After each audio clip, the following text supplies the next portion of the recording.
और Marco Rubio, America ने for all practical purposes तमाम मामलात में उन्होंने, आप इस तरह समझेंगे, इसराइल को टेक ओवर कर लिया। यानी पहले तो ये था ना कि इसराइल चूँ चाँ इधर उधर, मैं ये हूँ मैं वो हूँ, और वो हकीकतन वो इसराइल अब बिल्कुल, इसराइल की सूरत हाल ऐसी बन गई है कि उनके पास कोई भी इख्तियार नहीं है। मतलब इसराइल कुछ भी नहीं कर सकता, उनकी खारजा पॉलिसी, उनकी सिक्योरिटी के इंतजाम, उनके सारे, और बराह रास्त जो है वो वहाँ पे जेरेड कुशनर ने, और उसके बाद स्टीव विटकॉफ ने, और फिर जेडी वेंस वहाँ पर जब आए, और उसके बाद जो है वो जब मार्को रूबियो ने आके, तो कंप्लीट जो इसराइल का, आप समझें कि इस वक्त इसराइल पूरा जो चल रहा है, तो वो किरियागत के इलाके में जो उनका कमांड सेंटर है, वहाँ से इसराइल चल रहा है। एक तरह से इसराइल ख़त्म हो, तहलील हो चुका है। अगर इस वक्त आप इसराइल तहलील है, इसराइल का कोई खारजा पॉलिसी, कोई दिफाई पॉलिसी, कोई पुलिसिंग नहीं, उनकी फ़ौज जो है वो सारी बात अमेरिका के सेंट कॉम के जो लेफ्टिनेंट जनरल हैं वहाँ पे, उनकी उनके अंडर, तो इसराइल ऑलमोस्ट वहाँ पे अब इसराइली रियासत नहीं है, अब अमेरिका ही कंट्रोल कर रहा है। और इवन अमेरिका ने अपने ड्रोन्स भेज के वो इस पूरे जो पूरा ये इलाका है और ये सारा, क्योंकि ये कल भी मैंने बात की थी कि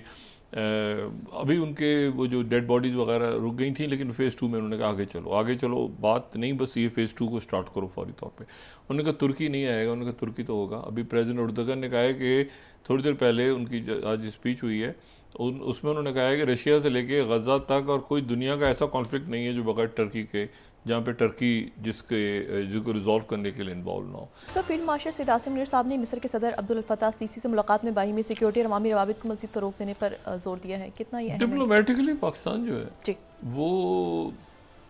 मैं बहुत दफ़ा ये बात पहले कह चुका हूँ, और अब इसको मैं नहीं कह रहा, इसको सारी दुनिया, ये फॉरेन पॉलिसी का जो एक आर्टिकल आया है रॉबर्ट मैनिंग स्टिम्सन सेंटर के, जिन्होंने लिखा है कि डिप्लोमेटिक जो मिरेकल्स, पाकिस्तान के डिप्लोमेटिक मिरेकल्स हुए हैं, फिर 6 महीनों की बात उन्होंने की है सिर्फ। इसमें Saudi Arabia, America, China, Malaysia, Iran, अरब ममालिक, सेंट्रल एशिया, वो पूरा मजमून इसमें फॉरेन पॉलिसी में आया हुआ है। तो बात सारी ये है कि ये जो साल है ये पाकिस्तान के डिप्लोमेटिक मिरेकल्स का, यानी बहुत बड़े लेवल पे पाकिस्तान ने पूरी दुनिया में अपनी दाग बिठाई है, सफारती मामलात पे भी, और सफारतकारी आजकल जो है वो मिलिट्री डिप्लोमेसी है। ठीक है, मतलब है कि अब आप मुझे बताएं ना कि गज़ा में जो कुछ हो रहा है, तो गज़ा में कोई सफारतकारी हो रही है? गज़ा में तो एक जाहिरियत हुई है, और उसका आगे भी जो हल निकलने जा रहा है वो मिलिट्री डिप्लोमेसी ही है। ठीक है ना, यानी फ़ौजों को रोक दिया है, वहाँ पे फ़ेज़ 2 शुरू हो गया है, इसराइल तहलील हो चुका है। इसराइल को ऐसे ही आप लाइट लें, क्योंकि वहाँ पे जो ये जो स्टीफन फिगन आए हैं, जो कि बड़े पुराने उनके डिप्लोमेट, जिन्होंने संभाल लिया कंट्रोल सारा, ये जो कमांड सेंटर बना है, तो इसको इन्होंने वो सारा वहाँ पे कमांड सेंटर संभाल लिया है। और उसके साथ ही वहाँ पे जो लेफ्टिनेंट जनरल पैट्रिक फ्रैंक हैं, वो सेंट कॉम को के डायरेक्ट, अब वो बाकी मुल्क भी वहाँ पे आनी शुरू हो गई हैं। इसराइल नहीं है, कहीं मुल्क के तौर पे एग्जिस्ट नहीं कर रहा। मैं आपको बिल्कुल ये बात बता रहा हूँ कि नतन्याहू डैम, वो अमेरिकन आए बैठे आके, और American JD Vance, Marco Rubio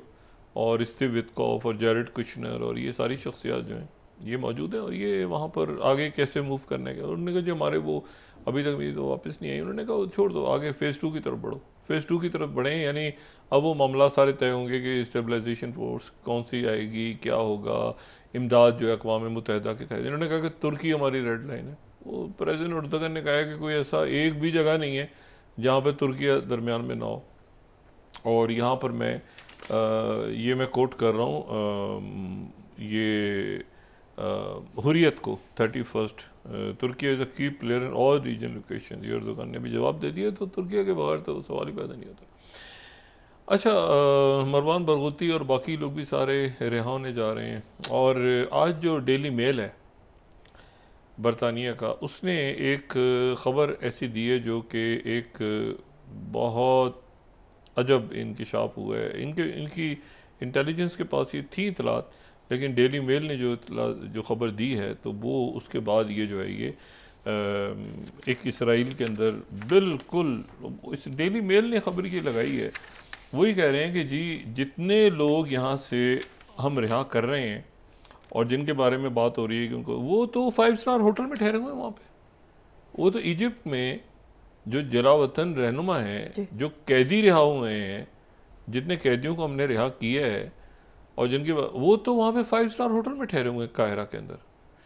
और 5 स्टार होटल में वो ठहरे हुए हैं और वो आराम से हैं, रह रहे हैं, और उसी होटल में वो आराम से, यानी वो जो वहाँ से कैदी रिहा हो गए हैं और जिनके बारे में पहले ये इतला थी, इसराइल ने ये कहा हुआ था कि हमने उनको जलावतन कर दिया, निकाला जा रहा है, ये किया जा,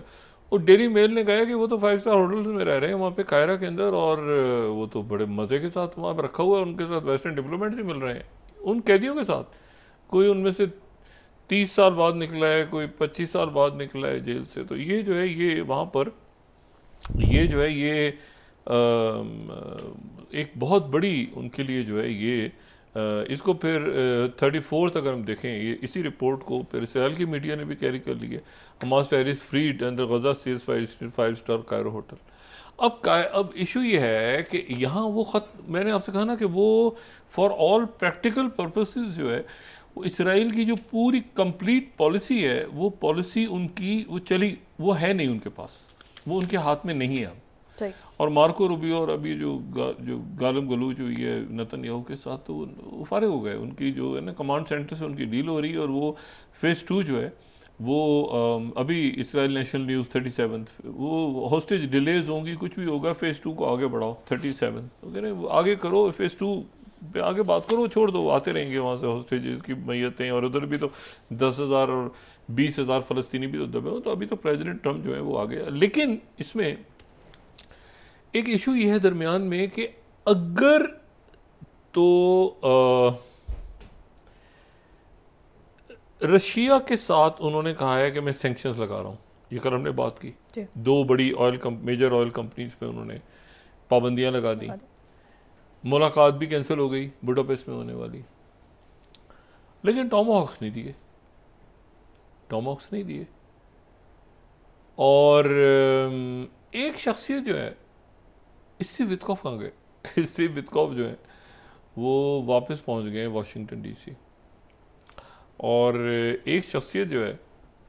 वो खसूसी तौर पे स्टीव वित्कॉफ से आज मुलाकात हो रही है, कल खबर देंगे। वो स्टीव वित्कॉफ से मिलने के लिए मॉस्को से रवाना हुई है। इन हालात में अमेरिका ने पाबंदियां लगा दी हैं, टॉमहॉक्स दे नहीं रहे, एक बज़ाहिर आपको लग रहा है कि बहुत तलखियाँ, और मैं पहले दिन से कह रहा हूँ कि कोई तलखियाँ नहीं है अमेरिका और रशिया के दरमियान इस वक्त। तो वहाँ से जो किरिल